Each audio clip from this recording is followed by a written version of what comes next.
Before we get into this video, please remember to hit that subscribe button and turn on notifications. Let's do this.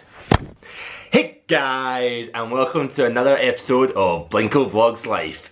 Now today, by request, we're going to be looking at the top 5 things that were challenging to me while I was living in the United States. So let's do this. So at number 5, we'll start with the fact that I didn't have a car when I was in the States. Being somebody who hates asking anyone for anything, having to ask people for lifts to go and buy groceries was something that I found really challenging. Most people that have cars can just go and do what they want when they want. I was very much relying on other people to bring me places, and I found that a real challenge. I was actually able to drive while I was out there. Technically on my British license I was able to drive for a year while I was out there. However, obviously I didn't have access to a car. I wasn't insured in any cars, so it was really challenging trying to work around other people's schedules just to get groceries.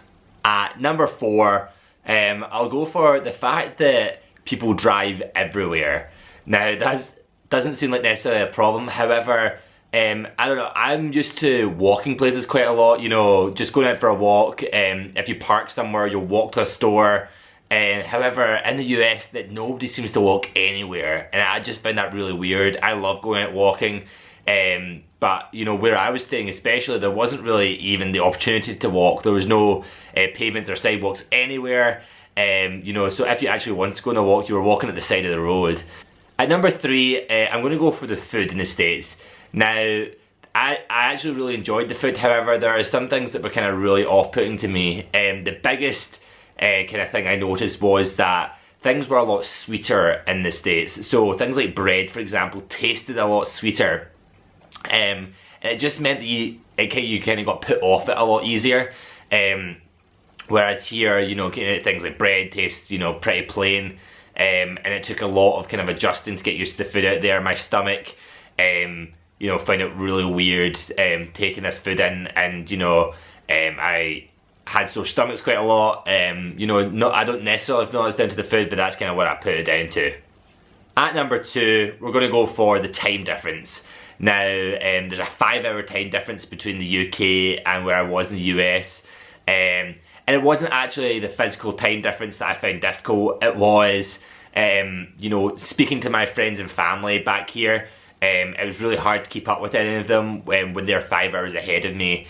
You know, I'd wake up and see some messages from my friends, and I'd want to try and get involved in kind of group messages, but I couldn't really do that because, you know, it was sent 5 hours before I even got the chance to read it. My number 1 thing about the United States that I found challenging living there was understanding my accent.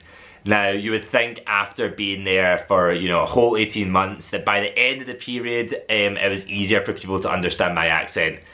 Now, granted, those who knew me found it a little bit easier to understand me. However, being in a job where I had to call parents quite a lot on the phone, I just found it really, really challenging not to get frustrated. You know, a lot of people find it funny. So obviously my name is Kyle. And everyone heard it as Kale over there. Now, firstly, to me, Kale is not a name. I don't know anyone called Kale. But apart from that, you know, people find it funny, which at the start it was for me. However, when you're trying to be professional, when you're trying to, you know, do the best you can for somewhere, and you're having to repeat yourself so often and people are finding it funny, you know, it's really hard not to get frustrated. And I'll admit there was a number of times that it actually kind of affected me, and that I didn't really want to make phone calls.